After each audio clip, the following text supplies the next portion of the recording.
Hi, I'm Jimmy Babin with Creative Cajun Cooking. We're here at Lamar Dixon for the COEA event that's Dancing for a Cause. This is where the local business people dance with the instructors, just like you have with Dancing with the Stars. The meal for tonight will be the smoked chicken strips, sprinkled with swamp dust, of course, and then we'll have the shrimp etouffee with a little cheese sauce over the top of it as a little topping. And then we have snap beans with new potatoes, and of course you got to have a lot of bacon in it. We'll have dirty rice, which is one of the traditions of South Louisiana. Everything has to maintain the proper temperature, so we have all the electric warmers set out in place to keep everything hot like it's supposed to be at 140 degrees, and also the cold tables for the salad and the dressings that we have out. And that way there's no problem with food safety for the event. The purpose of this video is to show everyone how we handle a large volume in a buffet style that we can service a lot of people at one time. We have 1,100 people for today. I have my catering facility set up outside, my 2 trailers with all the food and the big pots and the pit. And we're going to show you how we do it at Creative Cajun Cooking.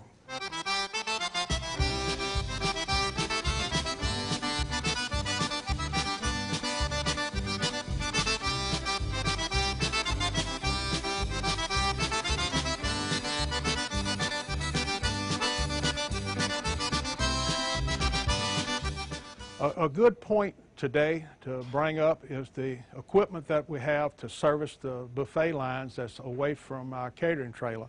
And here is an electric panel that takes care of all the electrical requirements that we may need for doing a job. And a lot of facilities do not have the electrical power to pull this type of service to run all the warmers.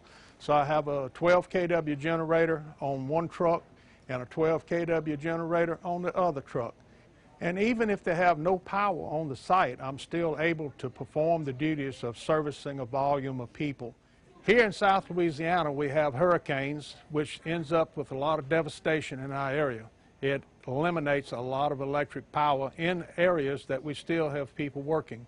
In order to feed those people, it is imperative to have electric power to maintain food safety, whether it's refrigeration or the warmers in order to service the people. And to give you an example on other areas, I was located for 5 weeks in Chalmette for Entergy in the middle of, used to be a town, but then it was devastation all around. So we had to run generators in order to maintain all the temperature and the refrigeration and the warmers to keep the food warm as the people were coming through the line to eat.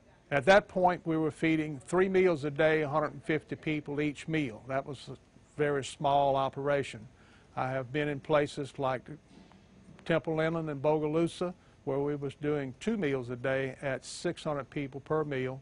Also at their plant in Orange, Texas out to Rita, and we were doing 500 people each meal, 2 meals a day. These were areas that had no electricity or no gas to work with, so you have to bring all the supplies that you need. Everything that you can muscle up to go feed these bunch of hungry people is necessary. Today we have dinner for 1,100 people. The dinner bell rings at 5:30, so when people start coming in the door, they can start lining up and getting their plates. In order to pull this off, you start lighting the fire, setting things up at 9 o'clock in the morning, and that way you can have all the food prepared in enough time and panned up and ready to go in the warmers in order to service the people. So at 9 this morning, when we pulled in, we set up all the warmers inside so that they can get all the decorations squared away around the serving line and everybody oriented as what needs to be done whenever the food hits the table. And then it's time to roll out the pit, all the pots, tables, and start producing food in the pots. We started out with frying up about 35 pounds of bacon, and that goes into the snap beans along with the new potatoes. And then we have mixed up the etouffee mix in the bowls and have it soaking, ready to go in the pots when it's time. After the onions start tenderizing, getting clear, then it's time to start putting that in the pot. Then we have the dirty rice. All the meat and the onions and stuff has gone into the dirty rice already.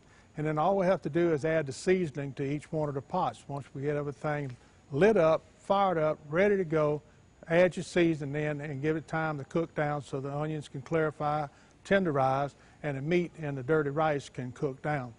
We have my small pit here today because it's a quick turn on doing chicken strips. The strips will be seasoned with the magic swamp dust seasoning and then sprayed down with a little butter flavored oil and throw it in the pit. And when the smoke hitting in the pit and the temperature will be around 400, 425 degrees Fahrenheit, the chicken strips should be finished up within 35 to 40 minutes. And then we'll pull that batch out and the next batch will go in. The batch that first comes out, to keep it hot and fresh, we put it in the pans and then put it in the warmers. And that way everything's hot, fresh, ready to serve when it's time to start feeding people. After looking at all these black-on pots that I have, you notice everything is on wheels, able to roll it in and out. But in this event, we've done with these warmers, rather than utilizing the black-on pot, make it a little more formal affair. With the electric warmers that we have, rather than having the sterno type, which in a lot of governmental places today, public places that doesn't allow smoking, they also frown from having the sterno, which could create fires. So with all the electric stuff, we'll end up pulling everything out of the pots, putting it in big stainless steel pans, and set it in the warmers to maintain temperature until time of service. Serving the food tonight, we're utilizing volunteers from the COEA workers in order to make sure that people get served the right amount of food, because the volume of food like this, you have to maintain serving sizes in order to make sure everyone gets a plate. The aprons, each one of them will be wearing like this one.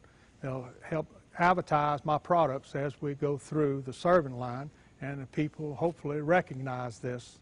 Also, we've put out magic swamp dust, a can of each dust, on every table out here, so when people are sitting down eating, maybe they can help recognize and try the experience of magic swamp dust seasoning. Also, the COEA packages these nap packs for us, and I give them a small package of magic swamp dust seasoning to put in each one of them. And for this event, they have a fork and a knife and a napkin in the background. And when I do a normal function for myself, I have them package all of these for me. Hi, Jimmy did a great job with things for Cause 2011. Thanks, Jimmy, for your support. Hey, good evening. Jimmy Babin did a fantastic job with cooking tonight at COEA. We appreciate it.